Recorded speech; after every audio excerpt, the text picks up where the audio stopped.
ফজর করো কাজা এমন তো হতে পারে জোহরে জানাজা।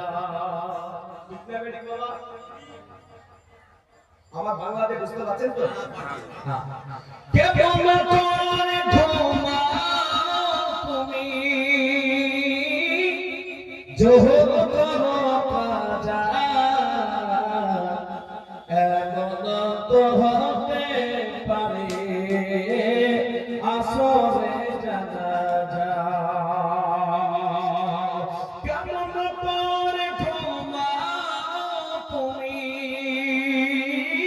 কেমন করে ঘুমাও তুমি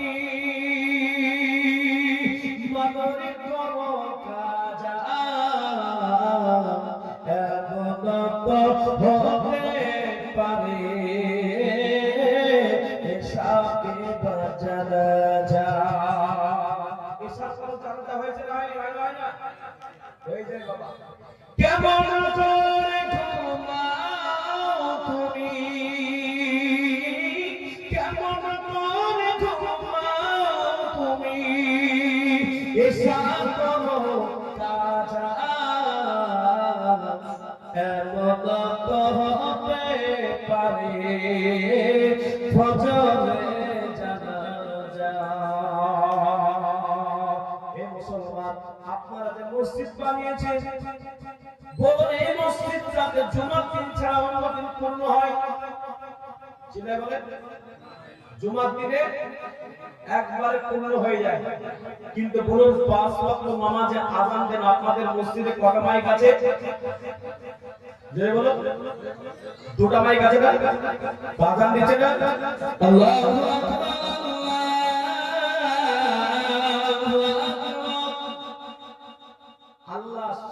अल्लाह सबसे बड़ा है, अल्लाह सबसे बड़ो। तो डाकছে কে? কার নাম ধরে ডাকছে? জোরে বলো আল্লাহর নাম।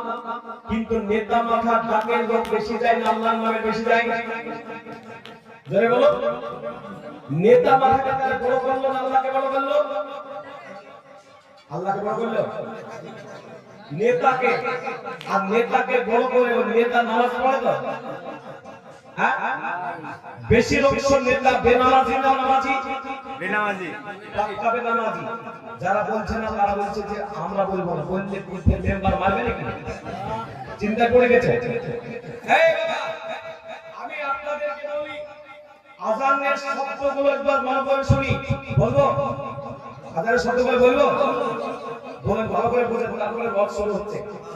খুব ভালো করে জানে আল্লাহ ডাকছে কোথায় কিভাবে সমস্ত কিছু আযানের ভিতরে আছে, মানুষ বুঝে না। আমি একবার করে বলবো, সকালবেলায় যদি বলে বলেন না কলকাতা মুর্শিদাবাদ থেকে মওলানা এসে একবার করে আযান দিয়ে চলে গেল, কেমন বলবি? তখন বলেন না একবার করে বলবো যে ওকে একই মান।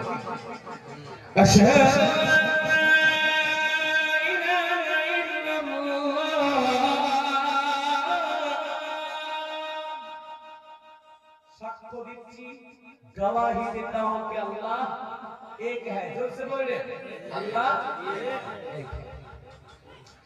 अशहद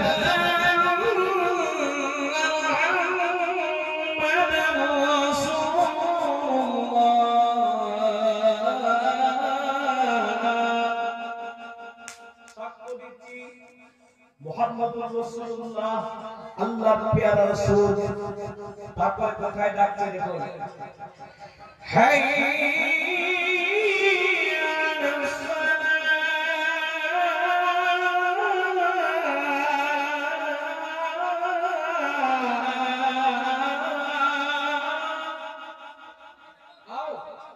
নামাজে আও, আল্লাহর সাথে কথা হবে, আল্লাহকে তুমি দেখতে পাবে। তোমার এই নামাজ চোখ দিয়ে যদি তুমি আল্লাহকে না দেখতে পাও, মনে করবে তোমাকে আল্লাহ পাক ডাকছে, এমন করে নামাজ পড়ো। যদি তুমি মেরাজ করতে চাও 4000 কিলোমিটার রাস্তা অতিক্রম করে আল্লাহ পাকের কাছে 7 আসমান পাড়ি দিয়ে যাওয়ার প্রয়োজন পড়বে না। বিশ্বনবীর মেরাজ হয়েছিল 7 আসমান পাড়ি দিয়ে বাইতুল মুকাদ্দাস থেকে মানে কাবা ঘর থেকে বাইতুল মুকাদ্দাস, বাইতুল মুকাদ্দাস থেকে সাত আসমান আরশে আজিম আল্লাহর কাছে গিয়ে কথা হয়েছিল। আল্লাহ সুবহানাহু ওয়া তাআলা পাঁচ ওয়াক্ত নামাজ দিয়েছিলেন না, সর্বপ্রথম নামাজ দিয়েছিলেন কত ওয়াক্ত? জোরে বলুন। 50 50 ওয়াক্ত। কত ওয়াক্ত? জোরে বলুন। 50 50 ওয়াক্ত নামাজ। 50 ওয়াক্ত নামাজ। আর 50 ওয়াক্ত নামাজ পড়তে পারবে না। কে বললেন? 6 নম্বর আসমানে মুসা নবী বললেন, বাবা রে যা আল্লাহর কাছে গিয়ে একটু কমিয়ে নে। আল্লাহর কাছে একবার গেলেন 5 ওয়াক্ত কমিয়ে দিলেন, এইভাবে করে নবীজিকে পাঠালেন 9 বার। 5 নাম কে বলছে? 40 গো 45 5 নাম 45 ওয়াক্ত নামাজ পড়ে গেল। তো নবীজি বললেন, ওগো আল্লাহ, আপনার বান্দা বান্দির জন্য, আমার উম্মত উম্মতির জন্য 50 ওয়াক্ত নামাজ দিলেন। আর এই 50 ওয়াক্ত নামাজ পড়তে পারবে না বলে আল্লাহর কাছে 9 বার আসলাম, 5 ওয়াক্ত করে কমিয়ে আপনি 45 ওয়াক্ত নামাজ কমিয়ে দিলেন, 5 ওয়াক্ত হয়ে গেল। তাহলে কি সওয়াবটা কমবে না? আল্লাহ পাক জানিয়ে দিয়েছেন, আমার হাবিব, হে নবী, যদি আমার বান্দা বান্দি 5 ওয়াক্ত নামাজ পড়ে, আমি আল্লাহ 50 ওয়াক্ত নামাজ পড়ার সওয়াব দিব। জোরে বলবেন না সুবহানাল্লাহ। সুবহানাল্লাহ। কিন্তু বলুন, মুসলমান কি গরু গোশতের মুসলমান? খাতনা করলি মুসলমান, কালেমা পড়লি মুসলমান। মুসলমান আর বেঈমানের ভিতরে পার্থক্য হলো, মুসলমান নামাজ পড়বে, মুসলমান নামাজ পড়বে, বেঈমান নামাজ পড়বে না। নামাজ পড়তে গেলে সমস্যা। কিছু লোক আছে সারা দিন মাঠে ঘাটছে, রাস্তাঘাটে চলছে, সারা দিন রুদে রুদে পড়ে পড়ে আবার তৈরি করছে, ভাত তৈরি করছে, ঘর তৈরি করছে, ভুট্টা করছে, তাতে কোনো সমস্যা নাই। নামাজের কথা বললে মাথায় ব্যথা, কোমরে ব্যথা, হাঁটুতে ব্যথা। ঠিক বললাম না ভুল বললাম? জোরে বলুন। আবার কিছু কিছু মামলা আছে আপনাদের এলাকায়, বলুন সুগার হয় না? হয়। সুগার মানে কি? এই সুগার একটা অসুখ। সুগার আপনাদের এলাকায় হয়? থাইরয়েড হয়? থাইরয়েড আর সুগার ওয়ালারা ডাক্তার বলে দিয়েছে। ডাক্তার কি বলেছে? প্রতিদিন 5 কিলোমিটার করে হাঁটতে হবে। কিছু মা বোন, কিছু ভাইরা সকালবেলা উঠে ফজরের নামাজ পড়লো না, রাস্তা কেমন হচ্ছে ভেঙে ফেলে। ঠিক বললাম না ভুল বললাম? জিজ্ঞেস করলাম, এই চাচি কি ব্যাপার, এত দৌড়াদৌড়ি, এত হাঁটাহাঁটি? না গোনা বাপ, ডাক্তার বলে দিয়েছে 5 কিলোমিটার হাঁটতে। কেন? সুগার কমবে, সুগার কমবে। নামাজ পড়েছো চাচি? হ্যাঁ বোন, নামাজ পড়েছো? বলে বাপ, মাথার ব্যথা, কোমরের ব্যথা, হাঁটুতে ব্যথা। আল্লাহ আরো ব্যথা দিবে না? দেবে না? এই জরুরি দিবে না? দেবে না? ডাক্তার বলল 5 কিলোমিটার হাঁটলে সুগার কমবে। আল্লাহ পাক হুকুম করলেন, নামাজ পড়ে তুমি জান্নাত পাবে, তুমি সুস্থ থাকবে। নামাজ পড়লো না, কিন্তু ও যেমন হাঁটা শুরু করেছে। তো বলুন, ডাক্তারকে বড় করুন, আল্লাহকে বড় করলো? কেউ বলছে আল্লাহকে বড়? আল্লাহকে বড় করে দিয়েছে না, ডাক্তারকে বড় করেছে। বলুন, তাদের ঈমান কমজোর আছে না নাই?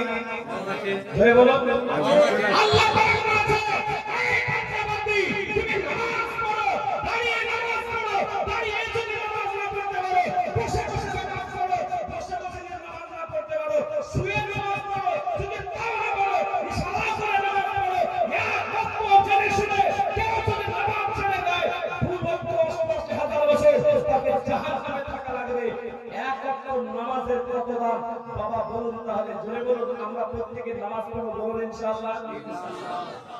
আমরা প্রত্যেকে নামাজের সাথে চলবো, বলুন ইনশাআল্লাহ। বলুন, নামাজ পড়লে যে ব্যক্তি নামাজ পড়ে তার সম্মান বেশি, যার না বেনামাজি ভাবে চলে তার সম্মান বেশি। কিন্তু যারা নামাজ পড়ে না, বুকে হাত দিয়ে বলে, আমি নামাজ পড়ি না, কি হয়েছে? আমার ঈমান ঠিক আছে। বলে না? বলে না? পাক্কা আবু জেহেলের ছোট ভাই। মামুনরা কি বলে? নামাজ পড়ি না, কি হয়েছে? আমি ঈমানটাকে ঠিক রেখেছি। বলে না? বলে না? পাক্কা আবু জেহেলের ছোট ভাই। আবু জাহেলকে চিনেন? ঘটনাটা বলবো বাবা। আর আপনাদের এই ঘটনাটা বলতে বলতে